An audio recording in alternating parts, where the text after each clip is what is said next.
JKV astro நேயர்களுக்கு வணக்கம். இந்த பதிவு எதை பற்றியது அப்படின்னா தொழில் சம்பந்தப்பட்ட பதிவு.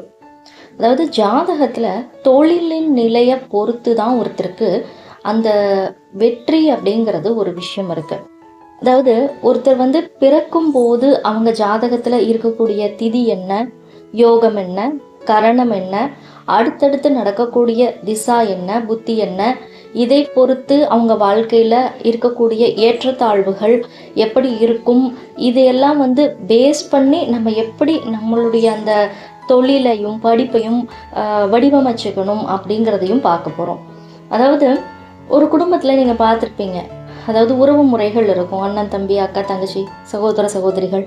ஸோ இவங்களில் ஒருத்தர் நல்ல தொழில் பண்ணிக்கிட்டே இருப்பாங்க, நல்லா சக்ஸஸ் ஆவாங்க. படிச்சிருக்கணும் படிக்கல அது ரெண்டாவது விஷயம், அது அப்புறம் பார்க்கலாம். ஆனால் தொழிலை பொறுத்த வரைக்கும் ரொம்ப நல்லா சக்ஸஸ்ஃபுல்லாக பிஸ்னஸ் பண்ணுற ஒருத்தர் இருக்கிற அந்த குடும்பத்தில் அவர் அடையாளமாக இருப்பார். அந்த குடும்பத்துக்கு அவர் அடையாளமா அப்படின்னா அவர் பேரை சொன்னால் தெரியும், நான் இவருடைய சகோதரன் சகோதரி அப்படின்னு சொல்லிட்டு அவரை அடையாளப்படுத்தி மற்றவங்களெல்லாம் சொல்லிப்பாங்க.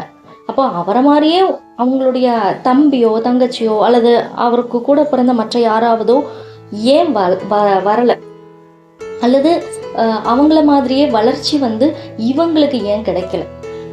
அப்படி பார்க்கும்போது ஒருத்தரும் ஒவ்வொரு லக்னத்தில் பிறந்திருக்கும், ஒவ்வொருத்தர் பிறந்த திதிகள் வேற, அதே போல் கரணம் வேற, நாமயோகம் வேற.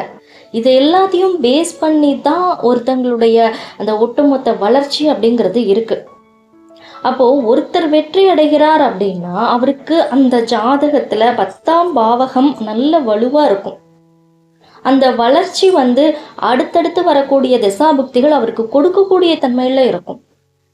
இன்னொருத்தர் வீழ்ச்சி அடைகிறார், இல்லைன்னா அவரை போலவே இவரும் பிஸ்னஸ் பண்றாரு, முயற்சி பண்றாரு, எல்லாம் பண்றாரு, பட் இவருக்கு அது சக்சஸ் ஆகல அப்படிங்கும்போது இவருக்கு அந்த தொழிலினுடைய அமைப்பு, சொந்தமாக தொழில் செய்யக்கூடிய அமைப்பு கம்மியா இருக்கும். அப்போ அவர் அதை அந்த மற்றவர்களை பார்த்து நாமும் அதை போலவே வரணும் அப்படின்ற மாதிரி வராமல் இவருக்கு என்ன வருது, இப்போ இவருடைய அந்த ஜாதகத்தில் என்ன மாதிரியான அமைப்புகளில் தொழில் பண்ணணும், இல்லைன்னா அந்த தொழிலை பண்ணலாமா, உத்தியோகம் பார்க்கலாமா, இந்த மாதிரியெல்லாம் யோசிச்சுட்டு அதுக்கு தகுந்த மாதிரி முடிவு எடுத்திருக்கணும். இப்படி எடுத்தாதான் அவங்கவங்க தனிப்பட்ட ஜாதகத்தில் வெற்றி அடைய முடியும். இப்போ ஒருத்தங்க பார்த்துருப்பீங்க, உங்களுக்கு பக்கத்துலேயோ இல்லை எங்கேயாவது நெருங்கிய உறவினரோ யாராவது ஒருத்தங்க நல்ல திடீர்னு பெருசாக ஒரு தொழில் ஸ்தாபனம் ஆரம்பித்து அப்படியே சக்ஸஸ்ஃபுல்லாக போய்கிட்டே இருக்கும். திடீர்னு அந்த கடை இருக்காது. அப்புறம் பார்த்தீங்கன்னா அடுத்த தடவை போய் விசாரிக்கும் போது அவங்க ரன் பண்ணிட்டு இருந்தாங்க, கடன் ஆயிடுச்சு, அதனால எல்லாத்தையும் விற்றுட்டு க்ளோஸ் பண்ணிட்டு போயிட்டாங்க அப்படின்னு சொல்லுவாங்க. இந்த மாதிரி அமைப்பெல்லாம் ஜாதகத்தில் உண்மையிலேயே பார்த்து தெரிஞ்சுக்க முடியும். அப்போ அதுக்கு தகுந்த மாதிரி நம்ம பிஸ்னஸ் பண்ணலாமா, பண்ணால் நமக்கு லாஸ் வருமா, இல்லை நம்ம சக்ஸஸ் பண்ணி அடுத்து மேலே ஏறி போவோமா, இதெல்லாமே பார்த்து தெரிஞ்சு செய்ய வேண்டிய ஒன்று.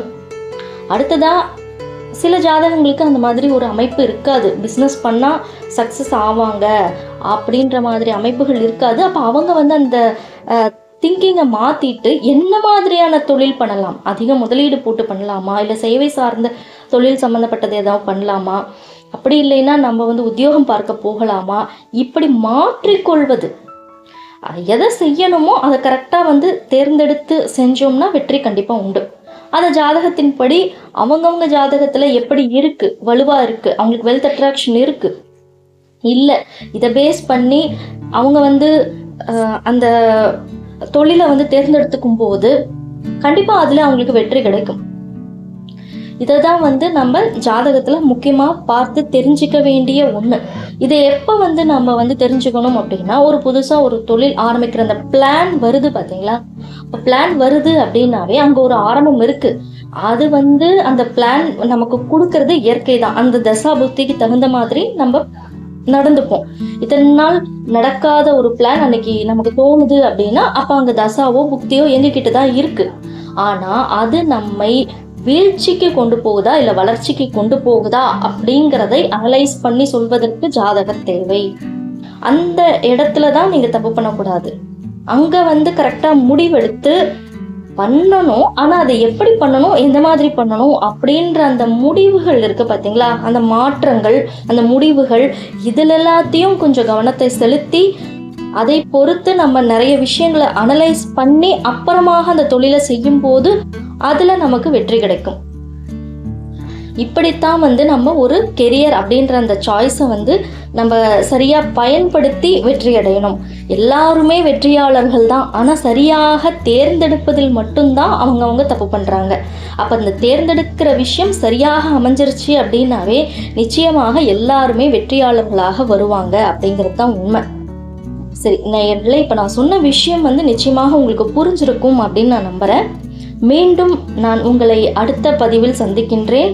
அதுவரை உங்களிடமிருந்து விடைபெறுவது ஆஸ்ட்ரோ தரணி. நம்ம சேனலை சப்ஸ்கிரைப் பண்ணுங்கள், இந்த பதிவை மற்றவங்களுக்கும் ஷேர் பண்ணுங்கள். நன்றி, வணக்கம்.